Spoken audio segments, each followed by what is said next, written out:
ትእዛዝ መጽሐፍ ግን አይመለክም። አማን ምንድነው ያዘው? ነግዬ ምንድነው ያዘው? ቅዱስ ምንድነው ያዘው? ሜርሲ ያዘችው ምንድነው? አራቱም መጽሐፍ ቅዱስ ይዘው አራት የተለያየ እምነት ሊያስተምሩ ይችላሉ። ካቶሊክም የሚይዘው መጽሐፍ ቅዱስ ነው። ኦርቶዶክስም የሚይዘው መጽሐፍ ቅዱስ ነው። ጆቫ ዊትነስም የሚይዘው መጽሐፍ ቅዱስ ነው። ሞርሞንም የሚይዘው መጽሐፍ ቅዱስ ነው። እኔ ጴንጤው የሚይዘው መጽሐፍ ቅዱስ ነው። ስለዚህ ይሄ መጽሐፍ የገባበት ቤት ሁሉ የተለያየ ርዕስ ተሰጥቶታል ማለት ነው። ሙስሊምም ለመከራከር ይዟል ይሄ መጽሐፍ ያጠናዋል። ስለዚህ ኃይሉ ያለው ከመጽሐፉ አይደለም ማለት ነው። እግዚአብሔር ሰው ይሄ ሽጉጥ አያድነኝም ለምስክርነት እግዚአብሔር ሰው አትኩስም እንደ ይሉኛል አለቆቼ። ከሰባል ማስቀረት ትችላለህ አንዱ ሲለው ረሳሁት። እኔ እኮ ያስኩት ይሄ ነው ብዬ ታውጣው ምንድነው? አሃ እዩ ላይ ተናል አንተ ሰው የሜዳ ዳናል። እኔ አንዳንዴ ብጠጣም እኮ ኢየሱስ ከስንት ጦር ሜዳ አስተርፎ ለዚህ ክብር ያሰረፈኝ። ከዛ በኋላ ጨረሱ ቢያነው እንት ጎይሌ የቦርሳ ውስጥ ቸርች ተይዞ መሬት ሽሚያውም ይብቃ። አሁን ኢትዮጵያ ብትሄዱ የመሬት ሽሚያው የጉድ ነው። ማነው ይሄ መንግስት በአዋጅ ያቋቋመው? ካውንስል የሚባል ተቋም አለ። 5 ሰው ተቧድኖ መሬት ጥየቃ ወደዚያ ይሄዳል። ምንም የላቸውም እኮ ራይ የለም፣ ጸጋ የለም፣ ጥሪ የለም። ግን ፌክ የሆነ ቃለ ጉባኤ ይጻፍና የሆነ መተዳደሪያ ደንብ ኮፒ ይደረግና ቤተክርስቲያን ልንከፍት ነው፣ ሚኒስትሪ ልናቋቁም ነው ብለው ይመዘገቡና ያንን ሰርተፍኬት ይዘው በማግስቱ የሚገኙት የት ነው? ማዘጋጃ ቤት። ድርጅቱ እኮ የለም። የብሪፍ ኬዝ ድርጅት ወይም የተንጠልጣይ ቦርሳ ውስጥ ድርጅት ተይዞ ነው የመሬት ሽሚያው። ምንም የሌለው ብሪፍ ኬዝ። ይሄ መንግስት ለፕሮቴስታንቱ ጥሩ መንግስት ነው። ብዙ እድሎችን ያመቻቸውም መጨቆኑን መገፋቱን ስለሚያውቅ ይመስለኛል። ፌቨር ባልለውም ቢያንስ ሁሉም እኩል ይሁን የሚል ነገር ስላለ ይህን ግርግር በመጠቀም መሬት ሽሚያ ውስጥ ተገብቷል። መሬቱ ከተገኘ ከትንሽ ጊዜ በኋላ ዙሪያውን ቆርቆሮ አጥር ይታጠርና በምስጢር ለደላላ ይነገራል። መሬት ሽያጭ ይከናወናል። ትንሽ ገፋ ያለው ደግሞ ህንፃ ይገነባል። አሳምሮ ቆንጆ አድርጎ ይሰራል። በቀን አንድ ጊዜ የሚበላው በሌለው ህዝብ መካከል የሚሰራው አዳራሽ ውበትና ስፋት ይገርማል። እዚህ ከኔ እድሜ በታች የሆናችሁ ወጣቶች አላችሁ። ምናልባት ከዚህ በኋላ 50 ዓመት ትኖሩ ይሆናል። ትዝ ይበላችሁ ወንድማችን ምን ተናግሮ ነበር በሉ። አሁን ባለው አካሄድ ከቀጠለ እነዚህ የሚሰሩ ህንፃዎችና አዳራሾች የሽያጭ ማስታወቂያ ይለጠፍባቸዋል። ይሄ መሆኑ አይቀርም። ህንፃ ላይ፣ ስብሰባ ላይ፣ ወንበር ላይ፣ መድረክ ላይ፣ ሳውንድ ሲስተም ላይ፣ የድምጽ ቴክኖሎጂ ላይ ያለው ውድድርና ፉክክር እኮ የሆነ ሰው የሆነ ቦታ ቆሞ ፍሽካ የነፋ ይመስላል። አንዱ ከሌላው ጋር ያለው ፉክክርና ውድድር የጉድ ነው። ጽድቅ የሚባል ሐቅ የሚባል እውነት የሚባል ዲሲፕሊን የሚባል ደቀ መዝሙርነት የሚባል የተገነባ ባህሪ የሚማርክ ህይወት መኖር የሚባል ነገር እንኳን ሊኖር አይሰበክም፣ አይነገርም። እንዲህ አይነት ጠንካራ ነገር ከተነገረ ቀስ በቀስ የተካፋይ ቁጥር ይቀንሳል። አሁን የሚፈለገው ጩኸት ነው፣ ጫጫታ ነው፣ ጭብጨባ ነው፣ እልልታ ነው፣ ፉጨት ነው፣ ዝላይ ነው። እኔ ግን አያለው። የማየው ግን ጥሩ ነገር አይደለም ወገኖቼ። ትምህርት ከሆነ የተሻሉ ሰዎች መጥተዋል፣ አይታቸዋል። ስብከትም ሰምታቸዋል። በጣም ትንቢትም ጎርፎላቸዋል። እኔ ያለኝ መልእክት ግን እንመለስ፣ ወደ ወንጌሉ እንመለስ፣ ግድላችሁ እንመለስ የሚል ነው። ከሬሱ በስተቀር ከፍ ብሎ የተነበበውን ልብ ሊባል የሚገባ ጠንካራ መልእክት የወሰድኩት የተወደደው ወንድማችን ዘማሪና መጋቢ ታምራት ኃይሌ አሜሪካን ሀገር አንድ ጉባኤ ላይ ሲያገለግል ከተቀዳ ቪዲዮ ላይ ነው። የብዙዎቻችንን የውስጥ ጩኸት እንዳስተጋባልንም ምንም ጥርጥር የለኝም። ነገሩ ሰሞኑን ከዚህ በኋላ ጓዳይን ከሐሰት ትምህርቶችና አሰራሮች አጸዳለው ያለንን የኢትዮጵያ ወንጌል አማኞች አብያተ ክርስቲያናት ካውንስልንም ይመለከታል። እኛም ከእንግዲህ ወዲያ በጽድቅ በአቅ በእውነት በጠንካራ ዲሲፕሊን ላይ የተመሰረተ ተቋም ይኖረን ዘንድ እንሻለን ሲል የገለጸው ሽመልስ ይፍሩ የተባለው ወንድማችን ነው። ተመልከቷቸው። እነዚህ ሁለት ቀይ ቡሌት ያደረጉ የመከላከያ ልብስ የለበሱ ሰዎችን ትኩር በሏቸው፣ ብለር አድርጓቸዋል ፊታቸው እንዳይታይ። የነብዩ ጩፋ ወዳጆች እንኳን ደስ አላችሁ። አካውንቴን ፎሎ ላይክ 50 ጊዜ እያደረጋችሁ ይህንን ቪዲዮ ለነብዩ ጩፋ ወዳጆች አድርሱላችሁ። በመጨረሻም ክራይስት አርሚ ቤተክርስቲያን አኖንቲንግ ኦይል ወስዶ የተፈወሰው ሰው ለምስክርነት ሲመጣ ሽጉጥ ይዞ በመምጣት አደጋ ውስጥ በገባውበት ሁሉ ይሄ የያዝኩት ሽጉጥ ሳይሆን የተጸለየበት የእግዚአብሔር ኃይል ያረፈበት ዘይት ከሞት ታድጎኛል ሲል የካውንስሉን የዘይት አትግዙ ውግዘት ውድቅ አድርጓል። እግዚአብሔር ሰው ይሄ ሽጉጥ የካውንስሉን የዘይት አትግዙ ውግዘት ውድቅ አድርጓል። ታድርኝ ለምስክርነት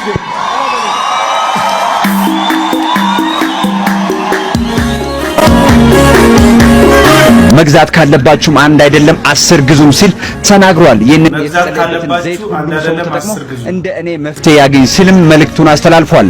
ለሐሳባችሁን በኮሜንት መስጫ ውስጥ ግለጹልኝ። ጡ ያለ አኖይንቲንግ ኦይል ነው የተኮሰው። እግዚአብሔር ሰው አትተኩስም እንደ ይሉኛል አለቆቼ። ከዛ በኋላ ማስቀረት ትችላለህ አንዱ ሲል ወይ ረሳሁት። እኔ እኮ ያዝኩት ይሄ ነው ብዬ ሳወጣው ሸጉጡ ያለ አኖይንቲንግ ኦይሉ ነው የተኮሰው ይላል። ግን እዩ ጩፋ በሪያሊቲ በአኖይንቲንግ ኦይሉ አያምንም። ያው ገበያና ንግድ ስለሆነ እየቸበቸበ ራሱን ያበለጽግበታል እንጂ በምስሉ ላይ እንደምትመለከቱት ደቡብ አፍሪካ በሄደ ጊዜ ፊታቸውን በጭንብል በደበቁ መሳሪያ በሚበታጠቁ ሰዎች ሲጣበቅ ነበር። ስለዚህ አንድ ብልቃጥ ለምን ኪሱ ውስጥ ከተዋል ዞረም የሚል ጥያቄ መጠየቅ እንችላለን። ምን ያህል ራሳችሁን ያታለላችሁ እንደሆነ ይህን ሰው የሚደግፉ ሰዎች መጽሐፍ ቅዱስን ጠቅሰን ብዙ ጊዜ አስረድተናቸዋል። ሎጂኩን ደግሞ እንድትመለከቱት ነው። ልክ እንደዚህ ሽጉጥ አምጥተው መድረክ ላይ ያስቀመጡ ድራማ የሚሰሩ ቅጥረኛ ምስክርነት ሰጪዎች ደግሞ ብዙ ናቸው። ለዚህ ደግሞ ከ6 ዓመት በፊት በብዙ ድብደባና ስቃይ ምክንያት እውነቱን ገልጦ መልእክቱን እንዲቀይር የተደረገው መንግስቱ ምስክራችን ነው። ትዝ ይላችኋል። መንግስቱ በለጠ እዩ ጩፋ በሚሊዮን የሚቆጠሩ አጋንንት አስወጣውልኝ ያለው ሰውዬ ይሄ ሰው ሶሪያ ነበራችሁ? አዎ። ከሶሪያ ነው የተላካችሁ? አዎ፣ ከሶሪያ ወደ ኢትዮጵያ መጣ። ኢትዮጵያን ልንበጠብጥ መተን ከለከልከን። እንደ ሶሪያ ልንበታትናት ነበር። ስሜ መንግስቱ በለጠ ይባላል። የትውልድ አገሬ ወደ ወላይታ ዞን ዱጉና ፋንጎ የሚባል ወረዳ ነው።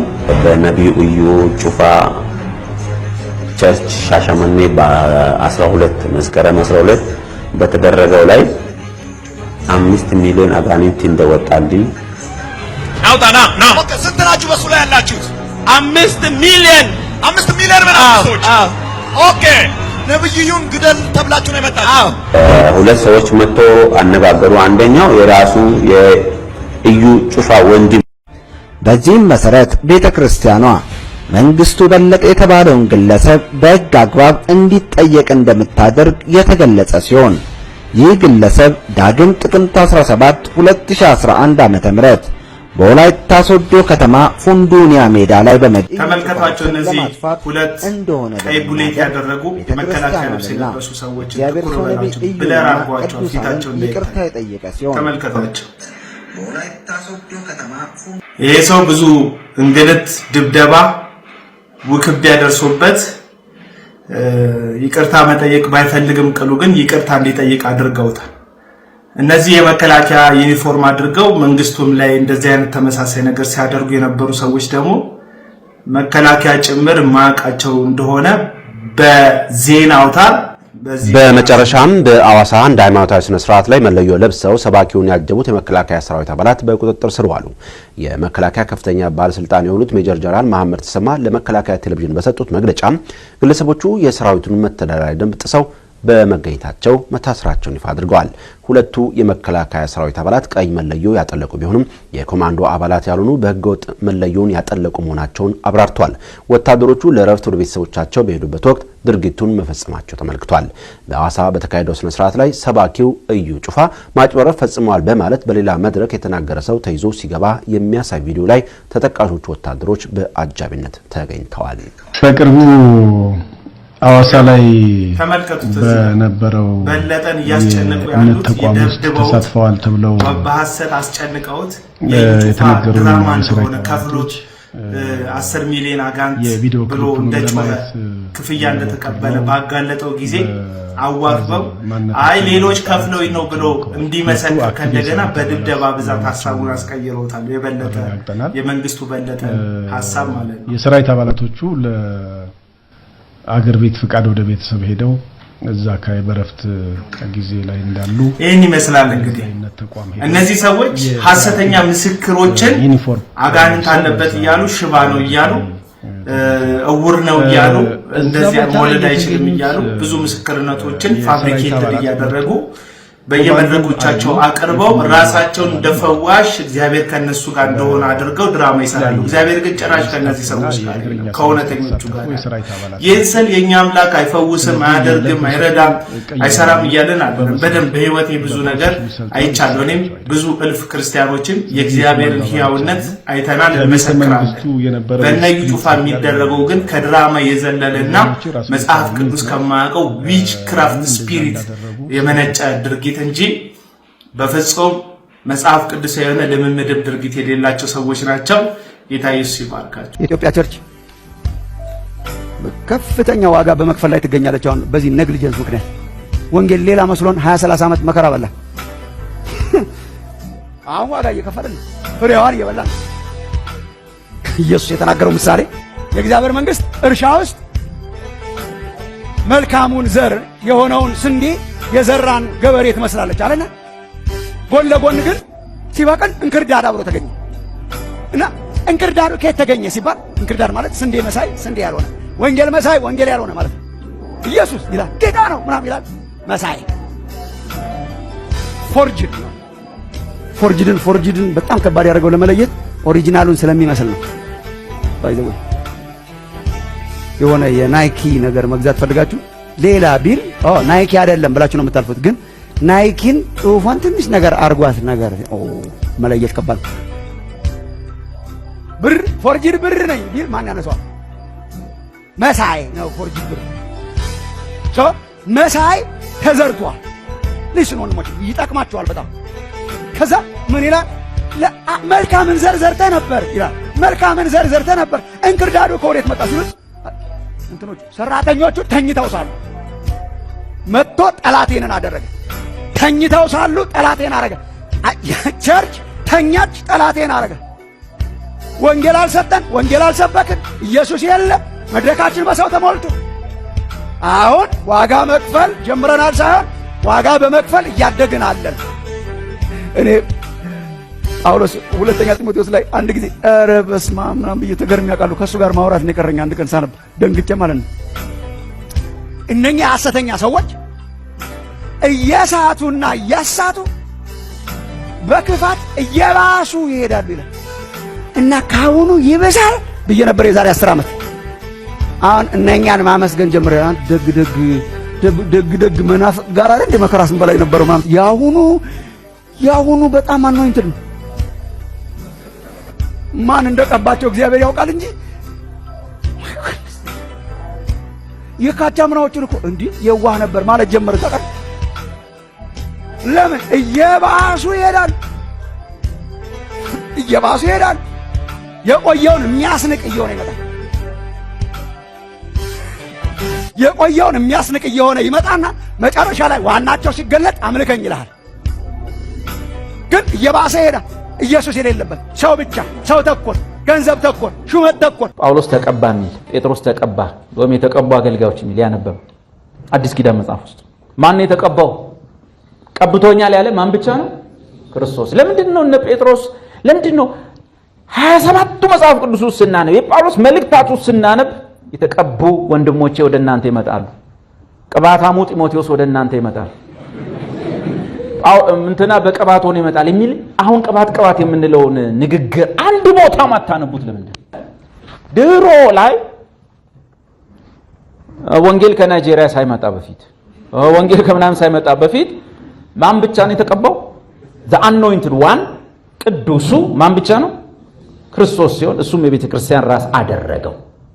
መጽሐፉ ምን ይላል? እናንተም ከቅዱስ ቅባት አይልም፣ ከቅዱሱ the holy one the anointed one ከሱ አንክሽን ወይንም ከሱ ቅባት ተቀብላችኋል። ስለዚህ አንድ ቦታ ላይ በመልእክታት ውስጥ ጳውሎስ አንድ ቦታ ብቻ ስለ ቅባት ጽፏል። ምን ብሎ? በክርስቶስ ከእናንተ ጋር አብሮ የቀባን እግዚአብሔር እንጂ የተቀባሁት አይልም። በክርስቶስ ከእናንተ ጋር የቀባን። ራስህ ተቀብቷል? ራስሽ ተቀብቷል? ክርስቶስ ቅቡ ነው? ተቀብቷል? ክርስቶስ አለን? ተቀብቷል? እሺ እኔ ከተቀባሁ በሉ 2000 ዓመቴ ነው። እግዚአብሔር በሉ ራሴን ቀብቶታል፣ እርሱም የእግዚአብሔር ቅዱሱ ኢየሱስ ነው በሉ። ከቅዱሱ ቅባት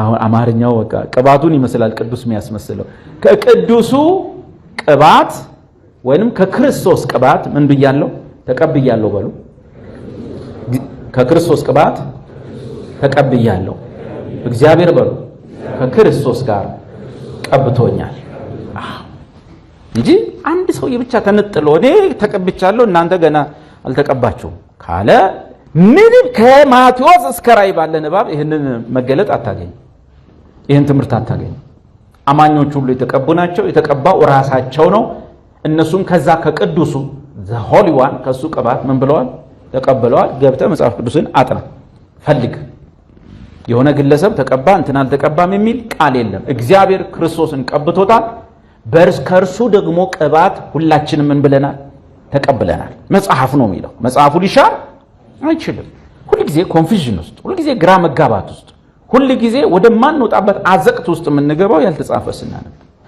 ያ ነገር ውጤቱ ጥሩ አይደለም የክርስቶስን ለራስ ማድረግ ማለት ኃይለ ሥላሴ ክርስቶስን ወሰዱ ሟን በሳ ዘምነገደ ይሁዳ ቀዳማዊ ኃይለ ሥላሴ ንጉሠ ነገሥት ኢትዮጵያ ምንድነው ራዕይ 5 ላይ ከይሁዳ ነገድ የሆነው አንበሳ የሚለውን ማለት ነው ቀጥታ ወሰዱት እሳቸው ከይሁዳ ነገድ የሆነው አንበሳ ድል ነስቷል የሚለውን እሳቸው ወሰዱ ሟን በሳ ዘምነገደ ይሁዳ ከይሁዳ ነገድ የሆነው አንበሳ ኃይለ ሥላሴ ንጉሠ ነገሥት ኢትዮጵያ ሲሉ ደርግ 10 አለቃ ደበላ ዲንሳ የሚባል ሰው እየገብቶ ከቤተ መንግስት ከቤት አንተ የይሁዳ አንበሳው አንተ ነህ የይሁዳ አንበሳው ኦኬ 10 አለቃ ደበላ ዲንሳ በቮልክስዋገን መኪና ከቤተ መንግስት አስወጣቸው ጥሩ አይደለም የእርሱን መሻማት ግን ሰው ይሻማል መምህር አትበሉ ማንንም በቃ መምህር ማንንም ሊቃት በሉ እንደውም ሊቅ ብቻ ሊቃውንት እንትና ሊቃውንት መሻማት እንወዳለን ማረግ አንጠረቃ ወንድም ዳዊት ከምትለኝ ከፊት ለፊት ፓስተር ደሞ እሱም ፓስተር ሲሆን እኔ ሲኒየር ፓስተር ሆነ አልዛ ኩል ቤት ልንሆን እሱም ሲኒየር ፓስተር ይሆናል በስንተኛው ቀን ማመልከቻ አስገብቶ ከዛ በኋላ እንደ ተደራረስን እኮልና አፖስትል በሉኝ አንጠረቃ ማረግ ሰው አይበቃው መጽሐፍን ማንንም እንዲህ ብላችሁ አትጥሩ እንዲህ አትጠራሩ ሁላችሁ ወንድማማች ናችሁ ስለዚህ ጴጥሮስ ጳውሎስን እንደዚህ ብሎ ጻፈው ወይም ጳውሎስ ጴጥሮስን ጴጥሮስ ጳውሎስን ምንድነው ያለው ወንድማችን ጳውሎስ በጻፈላችሁ መልእክት ውስጥ ትንሽ አይከብድም ያንም ያክል ሐዋርያ ወንድማችን ጳውሎስ በጻፈው መልእክት ውስጥ ግን ወንድማችን ጳውሎስ ጴጥሮስን ደግሞ ያዕቆብ ምን ብሎ ጠራ ሐዋርያ ሥራ የቤተክርስቲያን ጉባኤ ላይ 53ቱ ስብሰባ ብድግ ብሎ ያዕቆብ ጴጥሮስን ምን ብሎ ጠራ ወንድማችን ስምዖን እንደተረከልን አለ ይሄ ነገር በዚህ ሰዓት ጴጥሮስን ሞራሉን አልነካው እንዴት ወንድማችን ስምዖን ትለኛል እኔ ማለት ከጌታ ጋር ከመጀመሪያ የነበርኩኝ ምናምን እያለ ቀጠለ ይሰማ ምንም ትዝ አይላቸውም ታይትል ኢቭን መጽሐፍ ቅዱስን ለምሳሌ ተንትረሶ የሚተኛ ሰው ለምንድን ነው ተንትረሶ የሚተኛ አንብበው እና መጽሐፍ ቅዱስን ራሱ ማምለክ አይፈቀድም መጽሐፍ ቅዱስ ውስጥ ያለውን የእግዚአብሔር እውነት ነው እንጂ መቀበልና መኖር ያለብኝ ይሄ አሁን በቀለም የተጻፈው መጽሐፍ እሱን ራሱ አላመልከውም እኔ ውስጥ ያለው ቃል ነው የተቀደሰው እንጂ ከበሩ ወረቀቱ አይደለም ምን ለማለት ነው ይሄን በሚልበት ጊዜ ሚስአንደርስታንድ እንዳልደረግ እምነትን በክርስቶስ ላይ ማረግ እንጂ እምነትን በእጅ አዙር እምነትን በቁሳቁስ ላይ በግለሰቦች ላይ የምናረግ ከሆነ እውነተኛ የክርስቶስ ደቀ መዛሙርት አይደለም ስለዚህ አሁን ዘይት ጨው ምናምን ብቻ ሳይሆን ማንኛውም በፈውስ ስጦታ ስም መንፈሳዊ ጸጋንና ስጦታን ታገኛለህ ይሄን ከኔ በትገዛ እኔ ጸለይኩበት ነው ማለት እኮ ምን ሌላ ቤት ድሮ የነበረ ማለት ነው በቃ ይሄው ወንጌላዊ ሊያሰኝ አይችልም ቢያንስ ወንጌላዊ አይደለም ማለት